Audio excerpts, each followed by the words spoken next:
Update naman tayo sa lagay ng panahon mula sa ating ka-Weather BNC resident meteorologist, Benison Estareja. Benison?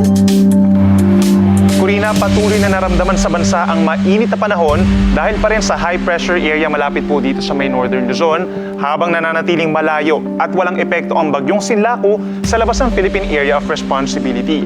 Magsisimula na itong kumilos pahilaga along the Mariana Islands at patuloy pang hihina habang patungo ng North Pacific Ocean.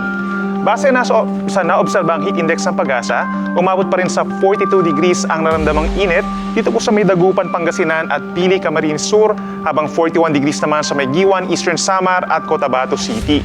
Bukas, araw ng Huwebes, papalo pa rin sa 41 degrees at 40 degrees yung mga nabagit natin na lugar kanina. Sa araw po ng bukas, habang pagsapit po dito sa may Quezon City, papalo pa rin sa 36 degrees yung mararamdamang init. Ka-weather, wag pa rin po kalimutan ng payong, portable fans, shades at tubig kung lalabas ang bahay, lalo na sa tanghali.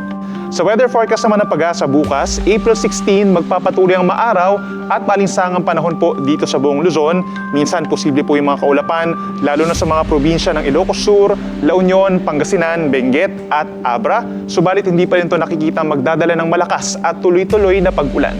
Sa Mindanao, mula umaga hanggang tanghali may aasahang ulan bukas sa may Basilan, Zamboanga City, Sultan Kudarat at Sarangani. Sa hapon naman, may saglit na ulan din sa Maguindanao del Sur, halos buong Sacsayhuaman at Davao Occidental.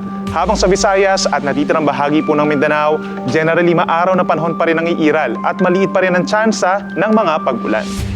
Ka-weather, sa Biyernes at Sabado mananatiling tuyo ang panahon sa maraming lugar sa Luzon at Visayas. Subalit pagsapit po ng araw ng Linggo, may mga asahan ng saglit na ulan sa may Northern Luzon, Central Luzon, Metro Manila at Calabarzon, dahilan upang bumaba ng bahagya ang maramdamang init. Sa Mindanao naman, mula Biyernes hanggang Linggo, pinakamataas pa rin ang tsansa ng ulan tuwing hapon sa timog na bahagi gaya po ng Soc-Sargen at Davao Region, habang generally bahagyang maulap ang kalangitan sa natitirang bahagi ng Mindanao.